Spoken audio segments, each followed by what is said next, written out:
Juga rumusannya juga sudah lama mereka pikirkan. Cuma dihembuskan terekspos pas di 2019 itu. This is Sersan Ngopi, serius santai ngobrol pagi-pagi.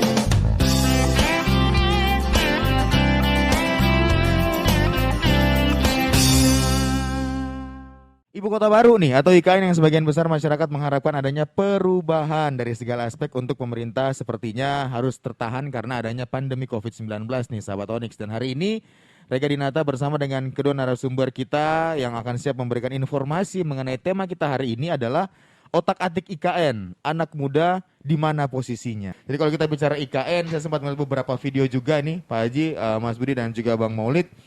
Sebenarnya banyak sekali harapan yang digantungkan warga. Salah satu yang digaungkan pemerintah adalah dengan adanya IKN di Kalimantan Timur, pergerakan ekonomi akan semakin bagus. Tapi ada yang mengatakan bahwa ya Kalimantan Timurnya doang yang bergerak. Provinsi-provinsi lain yang ada di sebelah Kalimantan Timur seperti Kaltara, Kalsel, terus juga Kalbar tidak akan merasakan dampak yang signifikan. Nah kalau dari segi yang seperti itu dulu, bagaimana pendapat dari Mas Budi dulu nih melihat hal tersebut jika adanya pendapat yang mengatakan hal tersebut? Bismillahirrahmanirrahim. Assalamualaikum warahmatullahi wabarakatuh. Selamat siang dan salam sejahtera untuk kita semua. Sahabat Onyx dimanapun Anda berada dan kawan-kawan sejawat saya ada Gus Iwan dan Kakak Maulidin. Ya. Tentu IKN ini adalah bagian dari upaya pemerintah program percepatan pembangunan tentunya karena di sana juga Bappenas sudah mencoba membuat kajian, tentunya ada aturan bahwa yang kemarin juga pemerintah pusat menetapkan kalau Jakarta itu saat ini dengan pertumbuhan penduduk dan percepatan pembangunan untuk ke depan tentunya sebagai pusat pemerintahan sudah tidak layak lagi. Jadi ada sudah masuk di prolegnas bahwa untuk pembangunan ibu kota negara itu masuk di salah satunya kajiannya adalah di Kalimantan Timur. Tentu harapan kita dan beberapa saat yang lalu kita sudah juga melihat kehadiran kunjungan dari Bapak Presiden maupun Menteri-Menteri Bappenas dan komisi-komisi yang terkait di DPR RI, baik Komisi 6 dan segala macamnya, melihat langsung titik nol. Kami berharap semua tentu ini adalah anugerah dan ini adalah juga rahmat tentunya kita yang ada di Kota Balikpapan sebagai kota salah satunya penyangga berterima kasih. Artinya di sana nanti ada kehidupan yang akan lebih baik lagi, tentunya juga dengan penuh tantangan yang lebih banyak lagi. Oke, baik. Terima kasih Om Budi untuk informasinya pada sahabat Onyx juga pada pagi ini atau menjelang siang hari.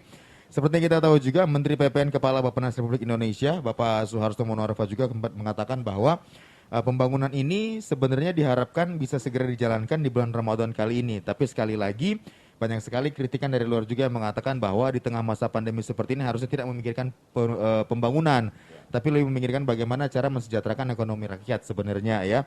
Dengan perkiraan menelan biaya sebesar untuk groundbreaking saja 500 triliun kalau nggak salah ya Mas Budi dan Pak Haji, Bang Maulid ya. Ini luar biasa sekali sahabat Onyx, sungguh bisa dibilang bukan biaya kecil, tapi sekali lagi harapan dari pemerintah dengan adanya pemindahan ibu kota negara ke Kalimantan Timur seperti yang Mas Budi bilang tadi juga, karena Jakarta sudah tidak layak ya, mengingat beberapa tahun ke depan lagi sepertinya tidak bisa lagi untuk mempertahankan ibu kota di Jakarta. Makanya adanya ide untuk berpindah ke Kalimantan Timur. Nah kalau dari Mas Iwan sendiri nih, Pak Haji sendiri dari Ketua Umum BBC HIPMI Balikpapan, HIPMI adalah himpunan pengusaha muda, melihat hal tersebut, peluang-peluang bisnis seperti apa yang kiranya mungkin bisa menjadi peluang buat teman-teman muda yang ada di Kalimantan Timur dengan adanya IKN nantinya nih. Ya, terima kasih Mas Ega. Mohon izin Pak Budiono, Wakil Ketua DPRD Kota Balikpapan, sahabat saya juga ya. Bang Maulidin atau Kakak Maulid. Alhamdulillah sudah bergabung juga. Tentunya menjadi keberkahan ya Mas Ega ya atas pengumuman yang sudah disampaikan oleh Presiden Bapak Joko Widodo.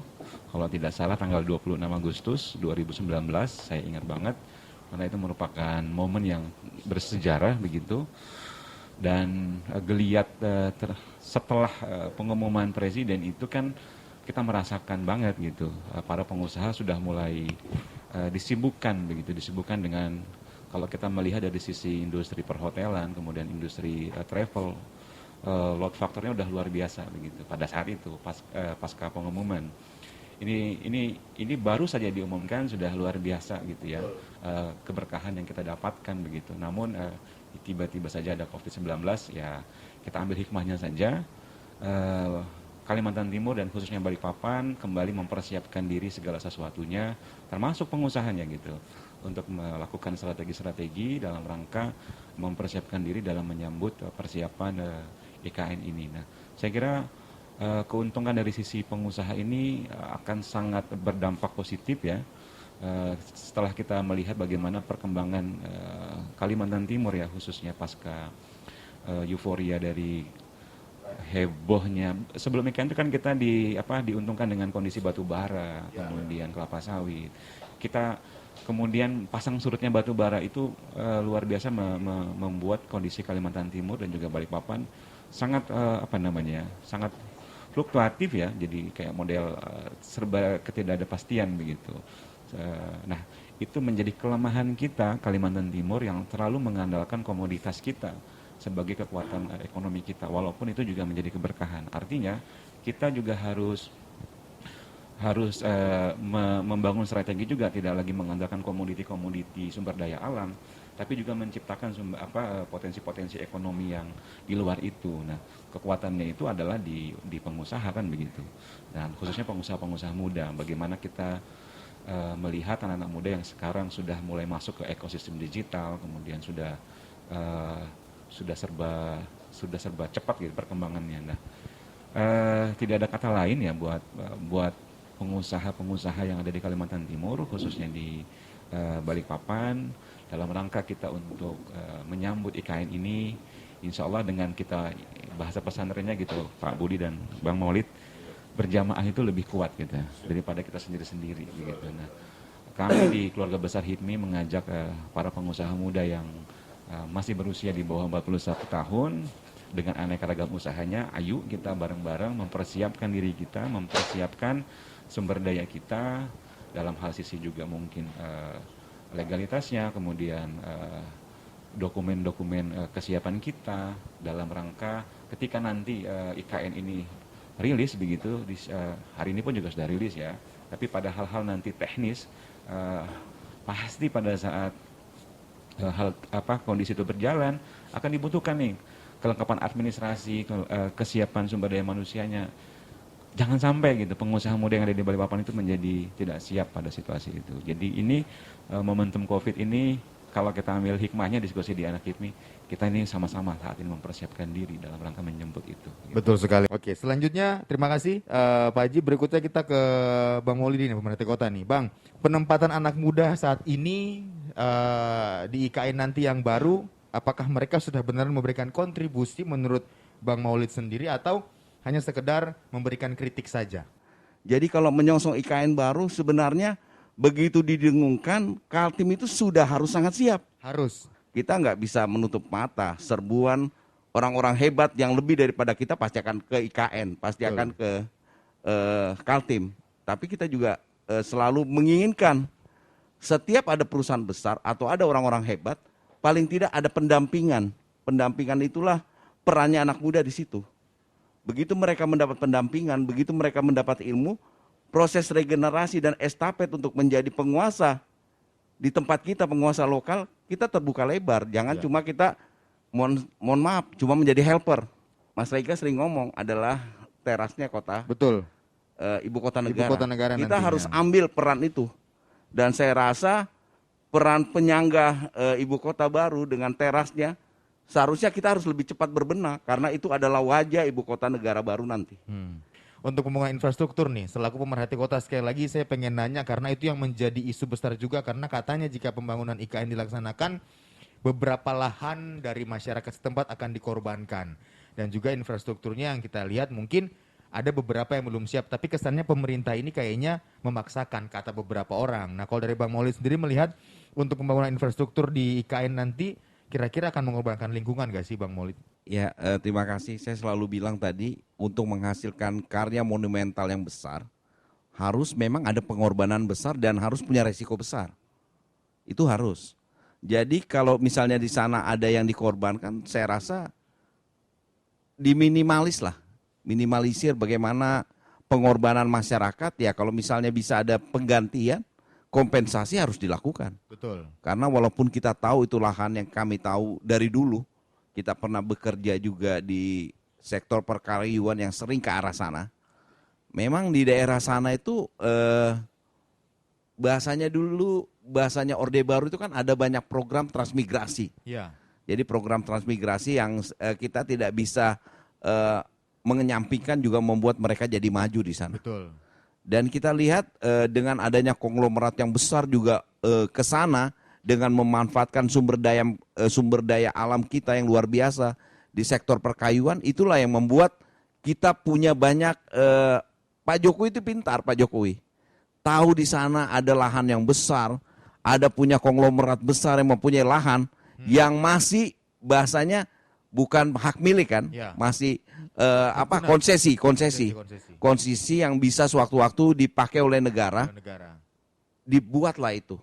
Negara pengen ngambil karena buat terobosan untuk ibu kota negara.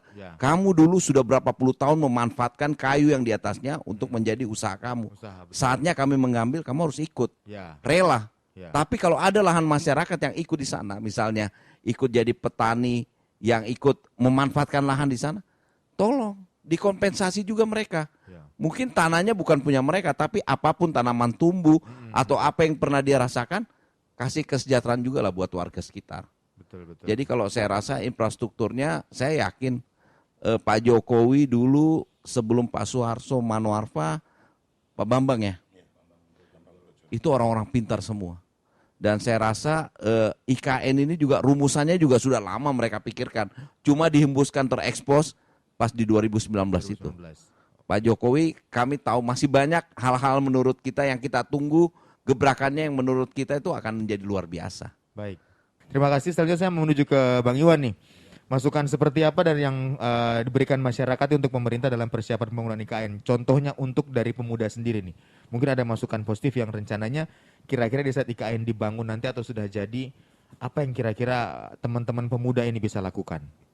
Iya, saya kira buat teman-teman pengusaha muda, kita tangkap dengan baik peluang dari IKN ini, kemudian kita mempersiapkan kemampuan kita gitu ya, SDM kita, kemudian sumber daya kita, kemudian saya juga mengajak nih Bang Rega kepada rekan-rekan yang bisa bergabung di rekan-rekan pengusaha muda yang pengen bergabung untuk berjejaring di HIPMI, karena dengan kita bersama-sama berkolaborasi dan bersinergi, saya yakin kita bisa akan saling menebarkan energi yang positif gitu ya, dalam rangka menghadapi potensi ekonomi yang cukup besar ini di potensi IKN.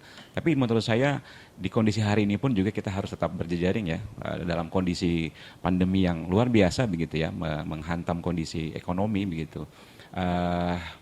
Saya yakin dengan kita mempersiapkan diri kita, kemudian kita bisa membangun jaringan yang baik dan kita memiliki daya tahan yang cukup kuat gitu ya. Saya yakin mereka yang bisa bertahan lebih kuat di dalam menghadapi kondisi ini, insya Allah kita bisa menjadi pemenang gitu ke depannya. Gitu. Oke, baik. Terima kasih Bang Iwan untuk informasinya dan juga harapannya di tengah masa pandemi seperti ini dengan adanya pembangunan IKN nantinya. Semoga sekali lagi bukan hanya wacana, teman-teman pemuda sudah siap untuk membantu dan juga membangun IKN dan juga tentunya Kalimantan Timur dan sekitarnya. Terakhir saya ke Mas Budi, harapan dari pemerintah untuk masyarakat di tengah masa pandemi jika groundbreaking ternyata tahun ini. Terkait IKN, pemerintah tentu telah menyiapkan skema dan strategi, tentunya mulai pembangunan yang rencana dan dampaknya terkait dengan pembangunan IKN.